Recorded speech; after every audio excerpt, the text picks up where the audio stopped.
And here we are live again. Welcome, everybody. Our panel tonight includes retaining his screen name as Blueberry from back in the day, the man for which we have named Campbell's Corner.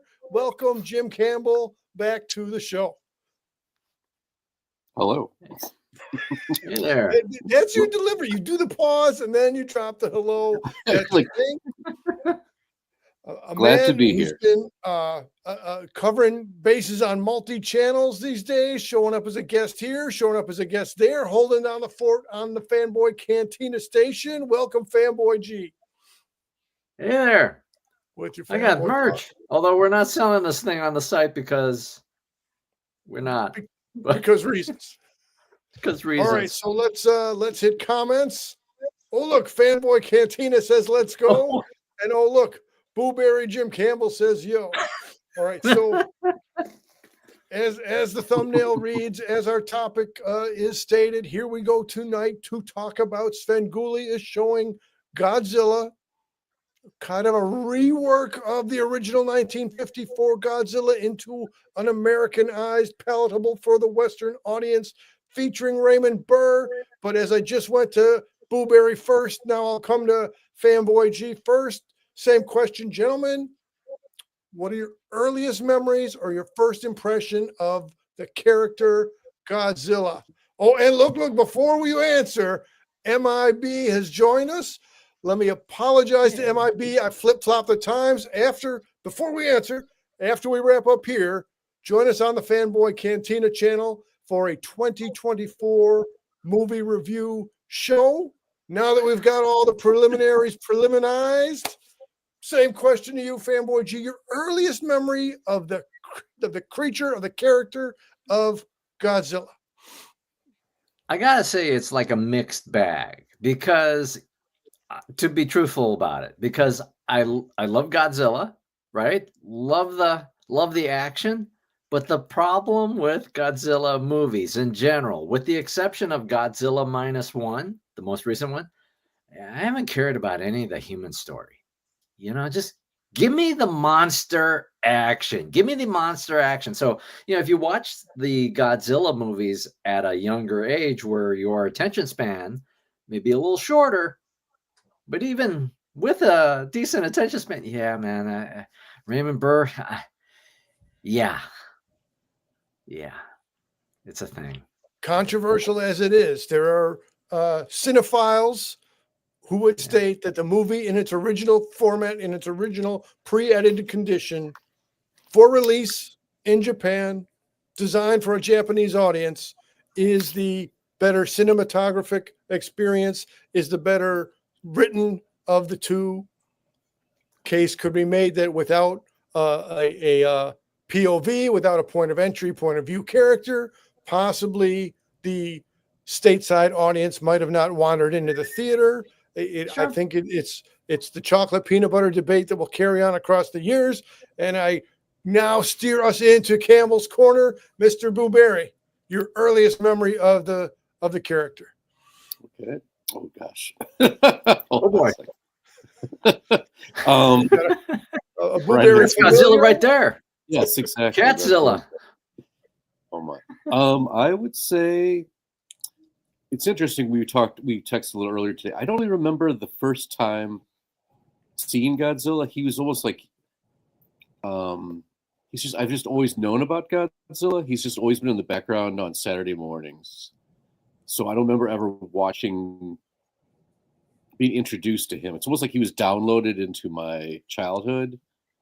Same thing. Like I always think about the Brady Bunch.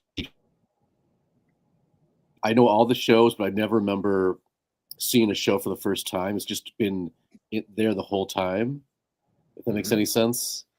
Absolutely. So no, like Mr. Fanboy G said, I wasn't until Godzilla -1 that that was probably the first Godzilla movie I saw that really, like, wow, I really cared about the humans.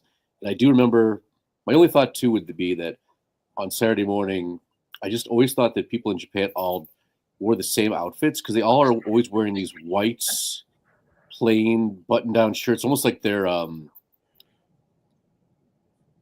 when you just always thought, like, wow, do they wear like uniforms all the time? Uh, That was Seems my like only. it.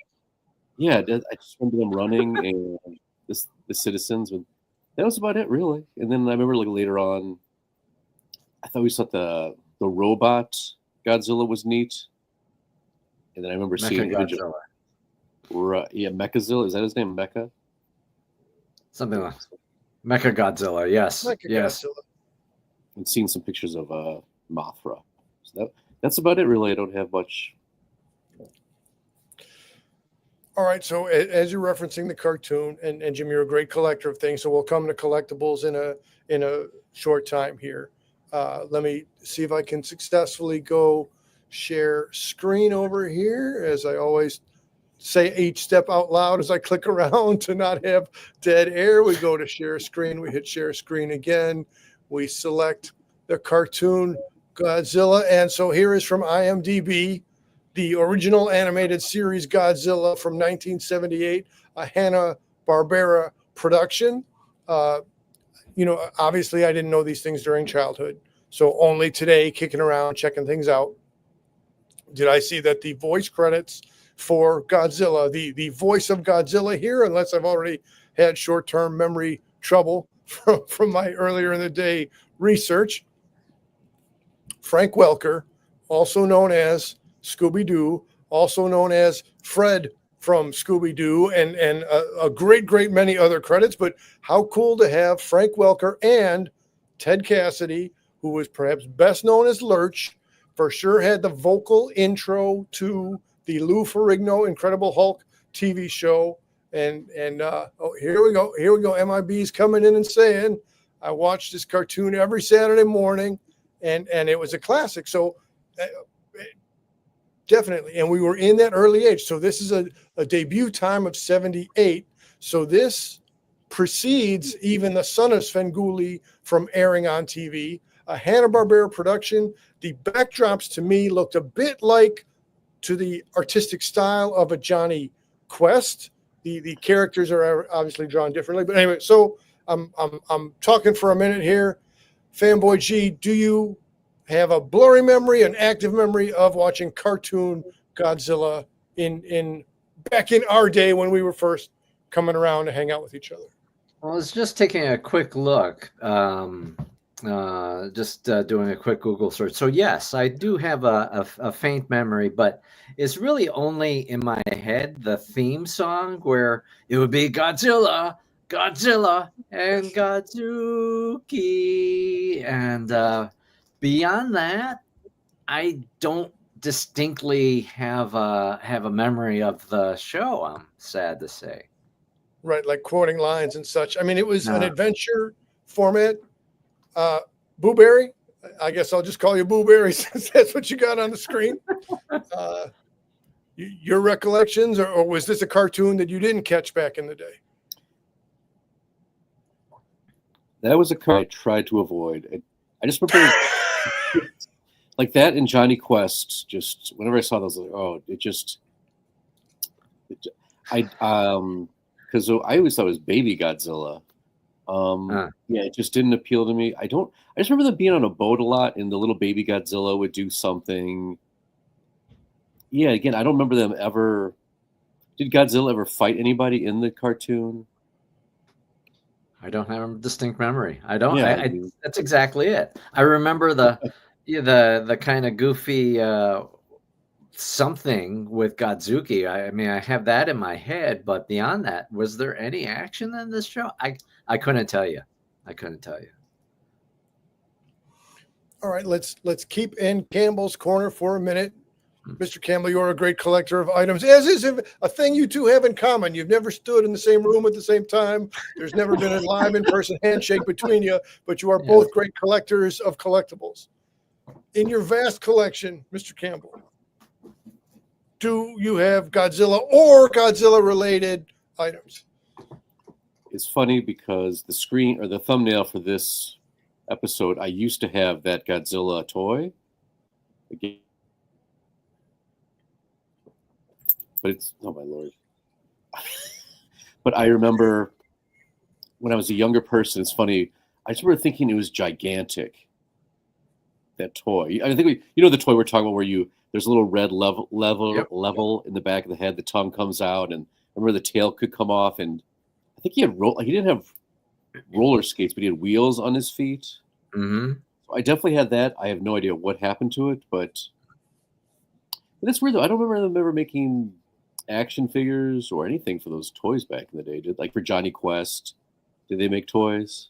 I don't think there were so many Johnny Quest, but so you had the classic Godzilla of the Shogun line, as we have often spoken of, as we will continue to speak of. Before we bring in the collectibles of Fanboy G, let's pull MIB's comment. Oh. Lots of great battles with horrible, not just any creatures, but horrible creatures. Godzilla fought some very interesting monsters in the cartoon.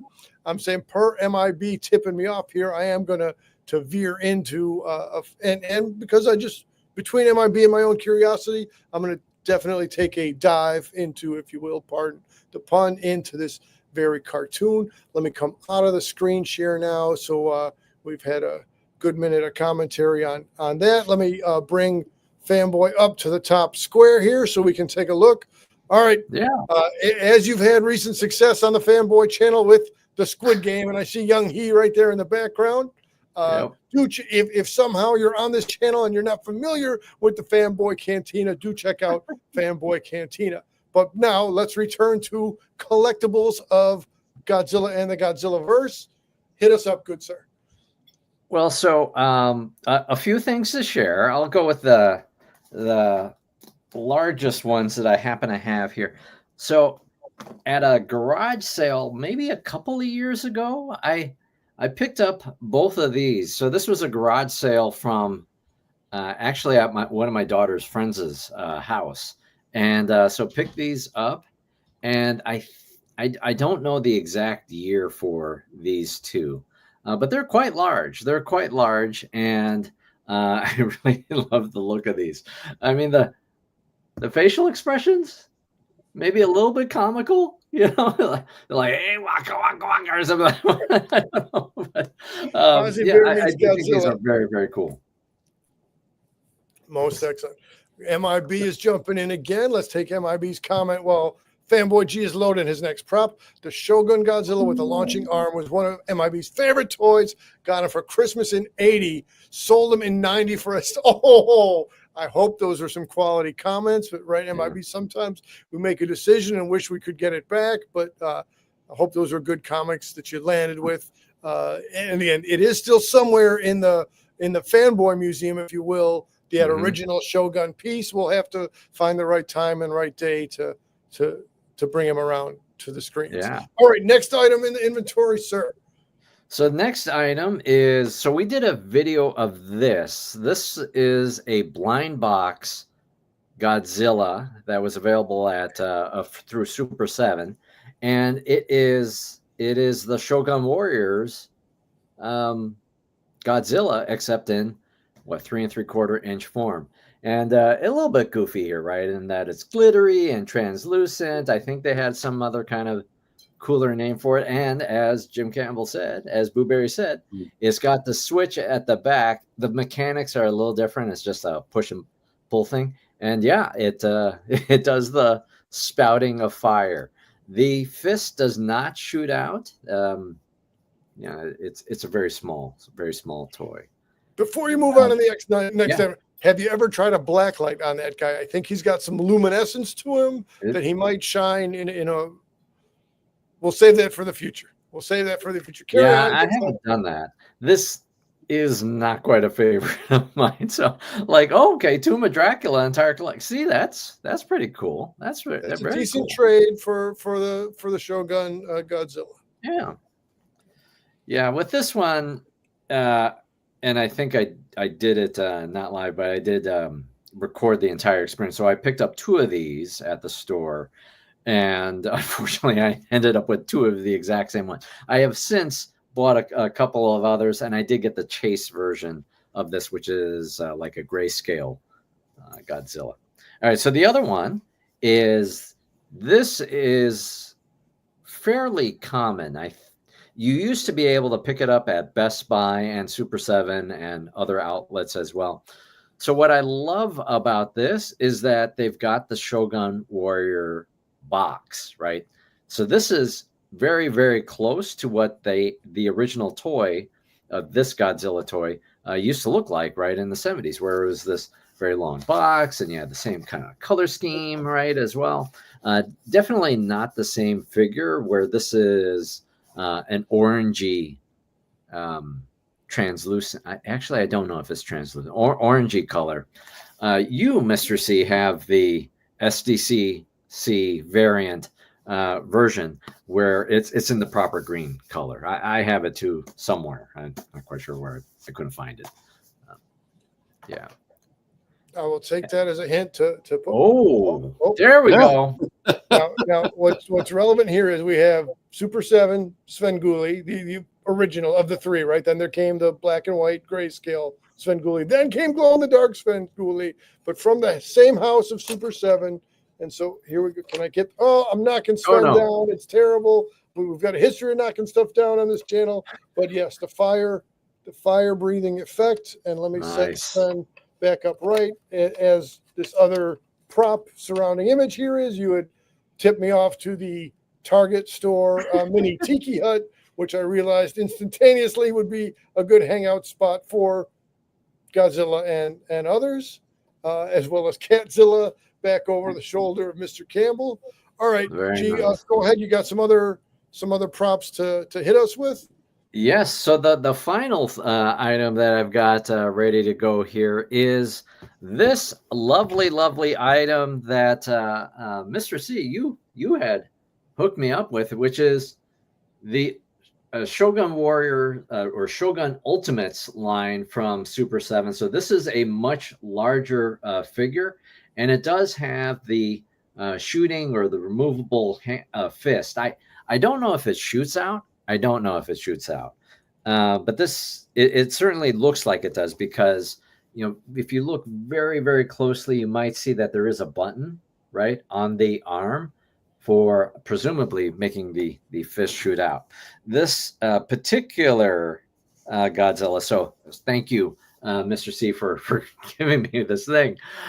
This one has kind of a gold, not gold, shiny sheen to it, a little bit more reflective, and it's got a reflection to it. Looks really, really great. And I love the overall box too, where you've got the shininess of the overall thing. I've got the reflection kind of doing a distraction there. So I brought this thing from Chicago. I've been waiting for this story. Yeah, back to San Francisco. And TSA stopped me for this thing. TSA stopped me for this. And I think it's because of the reflective coating that it registered something on the X-ray thing. So, TSA guy is doing his job, right? And he says, "Do you have any weapons on?" No, I don't have. I pretty much cleared out my carry-on bag to try to keep this thing intact. And no, there's no weapons. And then he is. And then he pulls it out and he is looking at it, and then he takes it back to his other guy, and like, oh yeah, man. I was worried I was going to have to open it. Yeah, it's that tension, right? The MIB kind of tension, right? Do I want to keep it minty in its box? And I if I'm going to open it, it would be nice to do in the privacy of my own home and at my leisure, as opposed to TSA guys going to confiscate my Godzilla toy. But yeah, it obviously still remains intact. It's got a little bit of fraying on the edges here now as a result of the transport, but still a lovely, lovely piece. All right, let me pitch to MIB if he's able to type in. MIB, your view on the box. And now let me come to Mr. Campbell. Have you ever had the TSA flag any item in your collection before you board any kind of vehicle and say, hey, what is the story behind this thing? What do you got going here?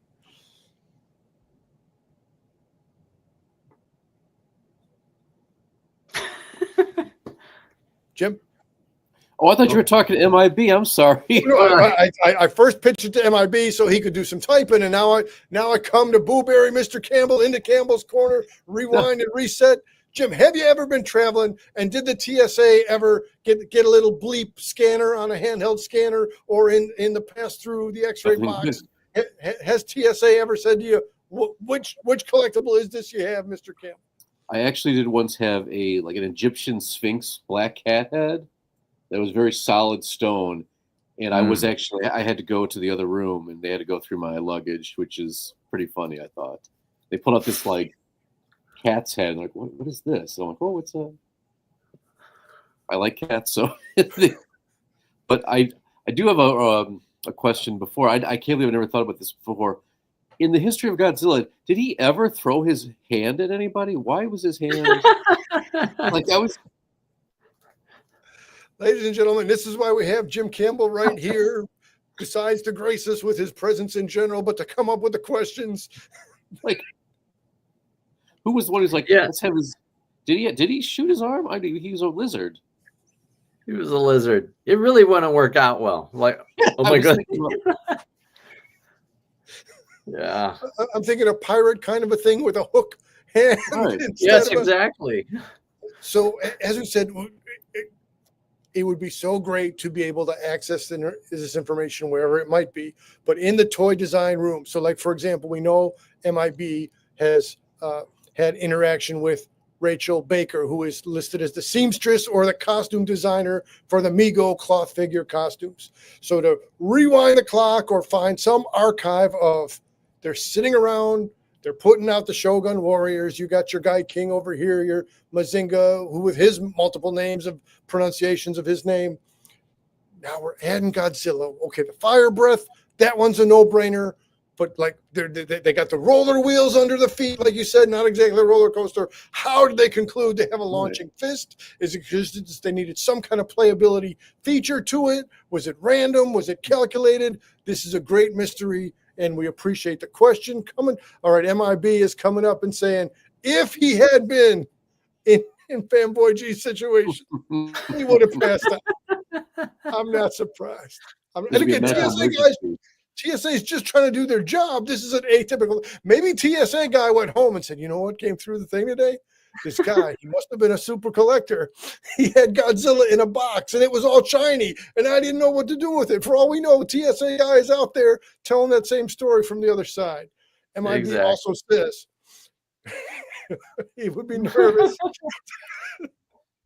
Oh, all right, MIB is stacking comments. Let's come to MIB again. Godzilla was part of the Shogun line, so Toho wanted to keep the theme going. But there it is. There it is. Okay. I mean, it makes sense, right? You needed some kind of playability. What else could you have done, right? Maybe an attachment. Actually, that could have worked. I remember with the Dragoon Shogun Warrior, that one was awesome. My dad had that one, and it had the star shooter thing, and it was an attachment that you added to the figure, so you could actually wear it yourself if your wrist was of if you could I don't know if it was adjustable.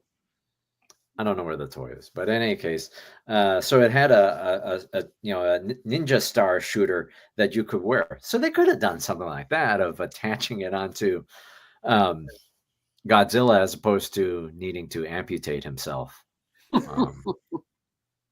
Which is weird. The Spider-Man villain, the Lizard, he had a whole thing about his arm. I don't because lizards can regrow body parts. That's how he became the Lizard, because he was born without an arm and he was trying to regenerate his arm. And so I don't know. It's interesting. I never thought of it. So some kind of mashup between Toho and Stan Lee's mechanisms of, maybe there would have been some way to have a regenerating element of let's see, MIB is now coming in to say his next. Yeah. Is it the case also that Chi-Star G had let us know he had the full collection? I don't remember that. I don't remember that part. And again, so often the Shogun line, you had some, I had some. That's Star Wars line, you had things, I had things. G.I. Joe, on and on down the line. But yeah, a full collection is a masterful thing. And now when you're at the toy shows or the virtual field trip spots or the as Mr. Campbell is a frequenter of a variety of toy specialty shops, it's a high price tag on the original Shogun pieces. It's like $400, I think, and even then, not quite right because it's a 40-plus-year-old toy for the most part right now. So 40, 50, well, not 50, but 40. I think they were in the late 70s, Shogun Warriors. Yeah, so yeah, 40 plus years. Yeah. So the accessories may be missing, or the stickers. They had a lot of stickers. Some of them had a lot of stickers, so those are typically not quite intact. You get nervous with the side leg rockets and whether they're gonna, break off the little lip, right? If you were to remove the thing. So yeah, I look at them all the time when I'm at the toy cons, but I've never pulled the trigger on any of them. But I do have, I do plan to, I've been talking about this for so long. I do have the reissued Mazinga that just came out end of last year, and a fraction of, buying a vintage one at a toy con. So I look forward to opening up that one. I don't know how I haven't done that yet. All right, I'll give a little breakdown on my collectibles just for a quick minute. Then we've been Godzilla heavy. We'll steer into some actual Svengoolie, who's been many years as son of Svengoolie playing the Godzilla movies, and then we'll give it a wrap. So let me isolate myself, and I'm MIB before I start talking. Let's go to my parents. Simply couldn't afford those types of toys. I have my parents to thank for turning me into MIB. So whereas Fanboy and me are often say you made me, taken from Jack Nicholson and Michael Keaton in the Batman. So whereas we assign that on each other, MIB is attributing that to his parents. That's awesome. All right, so first let me come in here and pull myself out of the way and zero in on the Nicole Huff. You can find it on Etsy or find it on her own website, as has appeared on the Svengoolie show. As we did a whole episode, we should do the link to the playlist and what have you. But there's Godzilla versus Barbie, Godzilla with Barbie. But now let me first say this is not an actual Godzilla. This is a Godzilla-like character. I don't know if the camera is going to pick it up, but it says made in Hong Kong. So not even made in China, made in Hong Kong. It has 1974 as the year. And then MIB, I'm thinking of you up here, Ben Cooper. So besides Halloween costumes, Ben Cooper was making either knockoff or Godzilla style or dinosaur style creatures. Okay, so considering 1974 and considering how the paint has held up across the years, that's a really good paint job on the eyes, a little variety of colors across the back and the spines.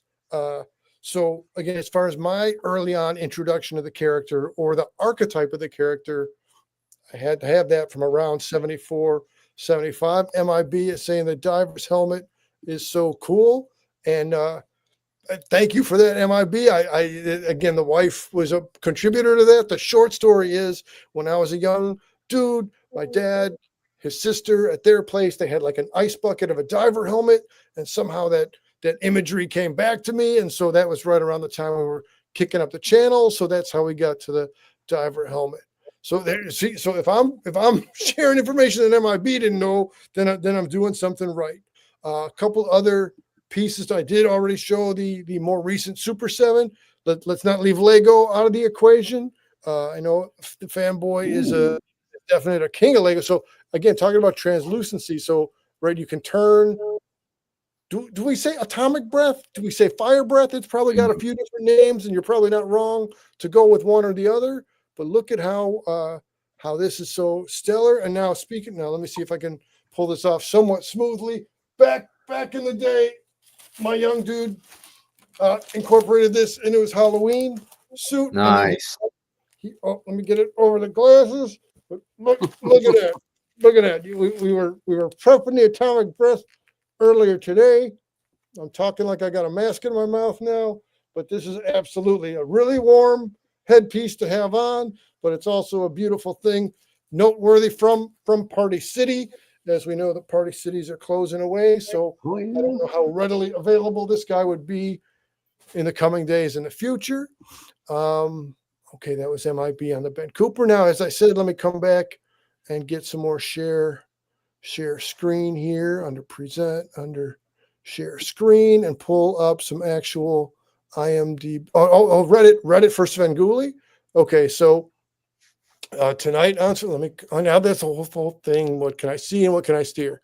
So we know Godzilla's coming on Svengoolie tonight. Nanette is such a great contributor to both the Svengoolie show for the fan art segment, for the mail-in segment.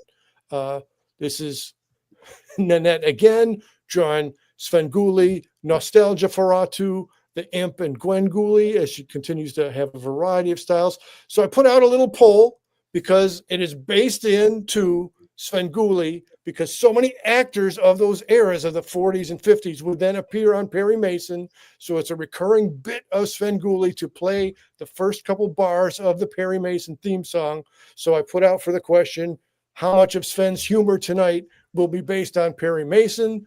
11 people said 100%. 10 people said 75%. 11 people went with 50%. And only 4 people went with 25% for Perry Mason jokes. I'll come back to this in a second here. Again, Michaela, a significant art contributor. I was looking to find, maybe I was, where'd the guy go? He's, okay, right here. So I don't know this channel yet, but so Fubi Sit Down channel has got a whole lot of Godzilla collection. So as just as of 2 hours ago is the first time I'm learning of this channel, but I would encourage people who are looking for a serious and more knowledge-based Godzilla collector or Godzilla community contributor is what I'm trying to say instead of running the two words together.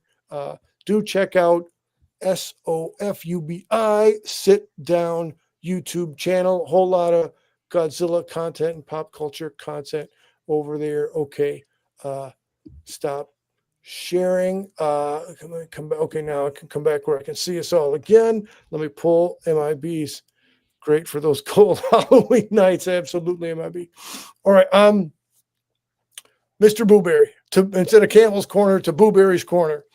Do you have recollections? In what formats have you seen Godzilla pictures? Have you seen it through Sven? Have you seen it through Mystery Science Theater? Have you ever seen a Godzilla or kaiju picture on the big screen? Has it only been at home? What have been your viewing habits for Godzilla or kaiju pictures across the years?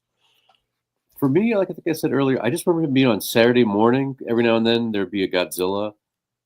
That reminds me, how many Godzilla movies are there? Are they up in there there's more than 20, correct? I think, I want to say 26.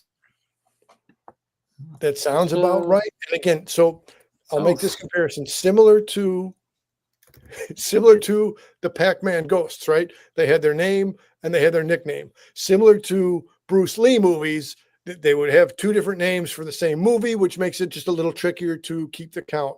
So the Raymond Burr edit add-in that is available on Svengoolie tonight is a reworking of the original, and that movie came out stateside 1956, is a reworking, as we've said, of the 1954 Gojira film. So, like, do you count that as 2 separate movies or a 1A and 1B? So to me, it's a little bit not okay. So Star Wars, right? First there were just 3, then there were another 3, then there were another 3. It was more clean cut for Star Wars. For James Bond, we could say it was even a little bit slightly mysterious because, gee, which one was the Sean Connery one that wasn't official that came around 83? Oh, Never Say Never Again. Never Say Never Again. So similar to some of these other ones, there's a little bit of blurring with MIB's count is 38 or 39 movies. I'm not here to tell MIB he's wrong with his calculator. Are there cartoons? Yeah, the Wikipedia says 38. And that's based on 33. What it says is 33 Japanese films produced and distributed by Toho, and then 5 American films. Now, I kind of wonder about that count. Like, hasn't the MonsterVerse had at least 4 or 5 movies already, and then you've got the Matthew Broderick movie from the 90s to add to the count. So, yeah, I'll go with what Wikipedia says. There may also be the fuzziness, like, isn't there, like, does the Kong movies that have Godzilla then count as Kong movies, or is that in the? I don't know, but Now okay, I have a question for you then. The Matthew Matthew Broderick Godzilla movie, did that yeah. come out? Okay, this my own thought. I'm not a big fan of the movies, but did Jurassic Park try to be Godzilla? And then the Godzilla movie with Matthew Broderick was like, no, we're the real Godzilla. I feel like there's a connection there. To me, I look at So Jurassic Park came out in 93, and then when did Godzilla Matthew Broderick come out? That was Matthew Broderick. That was 98, so 5 years later. So it's almost like Jurassic Park tried to take the torch, and they said, no, we're taking it back. That's how I looked at it anyway. I'll go with, and just speculating, not that I have any true knowledge on this subject matter, which is why we like the Campbell questions to get us thinking about the material in an innovative way. Probably Michael Crichton as a writer had to be a little bit influenced in his younger days of going to the movie house and seeing Godzilla. And then again, the transition from guy in a suit, kaiju costume to, and again, the stop motion days featuring Ray Harryhausen and the guy in a suit days, the 50s, the 60s. As things evolved and we're more on the stop motion or more on the early CGI. So I'll say it had to be that at least an indirect influence came to Jurassic Park. However, when you have the top guy like Spielberg around, it's hard, at least out of the gate, at least in the original Jurassic Parks, it's hard to underperform or underdeliver the visuals. Mm-hmm. Well, and you have the powerhouse, right, of Industrial Light and Magic behind the special effects, the visual effects of Jurassic Park. Whereas, what is this? This is TriStar Pictures. Okay, Toho was involved, or it makes sense because you got the Godzilla franchise at work here. But yeah, Roland Emmerich, kind of hit or miss to begin with. Yeah, kind of forgettable. Very forgettable. MIB is taking a soft position here, and I say that with humor, calling 88 the worst. MIB, stop being so wishy-washy. Sugarcoat. Yeah. So Godzilla 98, was that the first time they had the little Godzilla? I just remember that movie with Matthew Broderick. They had little Godzillas running around, which seems to be a direct influence of Jurassic Park, where it's almost like you're borrowing from your imitator. I thought it was more like Aliens. There you go. You know, that's what I thought it was stealing from. When they took Godzilla from a man in a suit, it stopped being similar, right? When I know that Clash of the Titans doesn't have the same look. There's certain things that Star Wars achieves that Clash of the Titans cannot in terms of believability, but the magic, as MIB is saying, the magic of it, right? The soul of it, it was a guy in a suit, but the guy in the suit had personality and soul. They had a design and intention, a whole vibe, a whole way, a whole atmosphere. And then very often, right, the modern techniques aren't able to replicate or be the equal presentation of that. Yeah.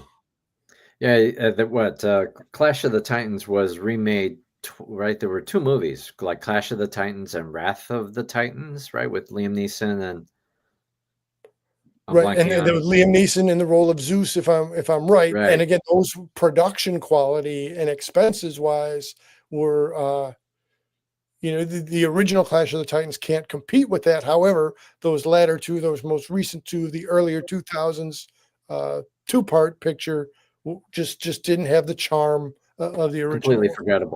Completely forgettable. Yeah, Yeah. it doesn't. If I were to watch it again, it probably would be the first time, and I'd be probably bored a second time. It just, yeah, not a memorable rendition of the mythological stories versus with Clash of the Titans back in the day, and those toys were amazing. I think didn't you have the Kraken, Mr. C? Yes. And now to bring it all together, you could tell Yeah. that they weren't exactly the same production quality of Kenner or of the Shogun characters, but that was a frequent battle. Kraken versus Godzilla. I can't tell you how many times I did Kraken versus Godzilla, and then probably also Kraken against the other Shogun warriors. Maybe sometimes Godzilla and Kraken teamed up to go against Guy King and Mazinga. Man, the whole reason Those we're are here good now, toys. or a big part of the reason we're here, is to just spark those memories of those early on good times. So I good tell that you, we're I able to. thought. Sorry, Mr. C. Yeah, I mean, I Nope. tell you, when back in the day, so going to Cut Rate Toys on the north side of Chicago, where they had everything. That was the toy mecca. If you were on this side of or that side of Madison Street or whatever, on the north side, that was a great place. Anyway, so I picked up little me, the Clash of the Titans figures there. And I tell you, the Perseus figure is something that I do look for. I've yet to pull the trigger on that. I probably will someday. Um, but I remember having that. I had a handful of other action figures back then. The sword was awesome. It fit nicely in the hand. Yeah. The shield was awesome with the raised surface, right? Not a sticker or anything like that. And it looked like Harry Hamlin. The head sculpt looked like Harry Hamlin. And what was the name of the other channel you were just on? So Bro Axiom Chris was there also. The name of that YouTube channel where you just guest appeared. Oh yeah, so that was the streaming Star Wars network channel on Around the Galaxy Live. That was a lot of fun to be on there. And just whatever, within 72 hours thereabouts, you were just comparing the Han Solo head there didn't achieve a Harrison Ford likeness, but now the Perseus head did achieve a Harry Hamlin likeness, right? So if nobody else is out there documenting these important observations, here we are to make sure that there's historical coverage for these things. Well, so I didn't get to talk about it, but I did have a prop, and so this is from the retro collection, the box set, and with the Han Solo action figure, it still has kind of a jacked up looking head sculpt, but it's not nearly as jacked up as back in the 70s. I'm like, who the heck is this guy? Yeah. All right. Go ahead. I was just looking at my hands. I found one of my Han Solo figures. If you can bring up that box again, he looks so much like the guys from the band Oasis. Here, let's get the. He's got the little. Let's get the Solo on Solo. Yeah, he looks like it. Just 2 days gonna be the day that they're gonna throw it back to you. Yeah, kinda.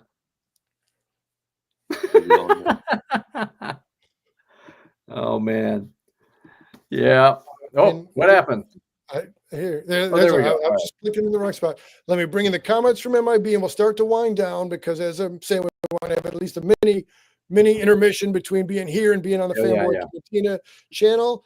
Thank you for appreciating my terminology. MIB's comment here. There's a medical term or condition for being terrified of larger than life images or buildings, ships, or monsters. I suffer from the condition seeing the Kraken for the first time. Man, MIB, this is something we can definitely. Here's a whole separate show. What was scary about the Godzillas or the Krakens, about the giant characters.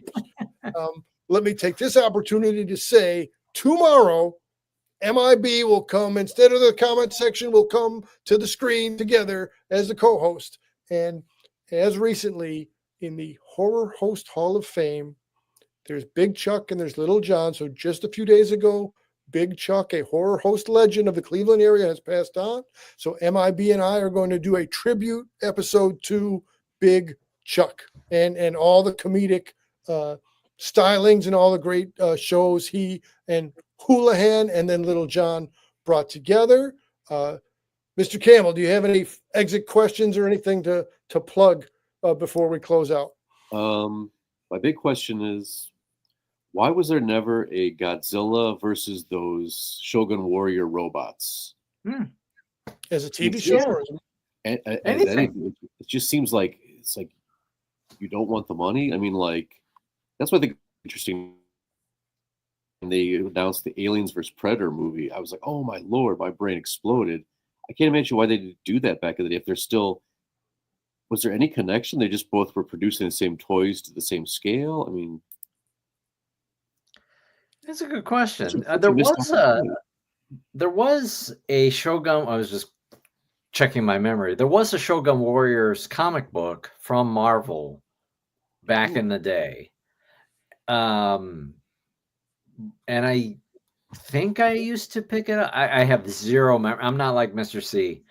Yeah, my comic memory my memory banks for comics is not even remotely close, unless it's G.I. Joe. Then I'm pretty good. With Shogun Warriors, there was a comic book. Couldn't tell you any of the insights. So maybe there was a Godzilla fight, but I think no. It just seems like such a tease to have those toys. And 'cause I know we've been talking. I had 2 Shogun Warrior robots, and they were always with Godzilla. All their arms flew off. So why would you not? MIB agrees with you, Boo Berry. I guess I'll continue to alternate what we're calling you by in this time around. Missed opportunity for either a cartoon series or some kind of large scale animation display. All right, so Fanboy, as we're roughly 15 minutes away from reloading on the Fanboy Cantina channel, what will we be talking about when we come to the top of the next hour? Yeah, so on the Fanboy Cantina, we'll be going live to talk about our favorite 5 movies of 2024.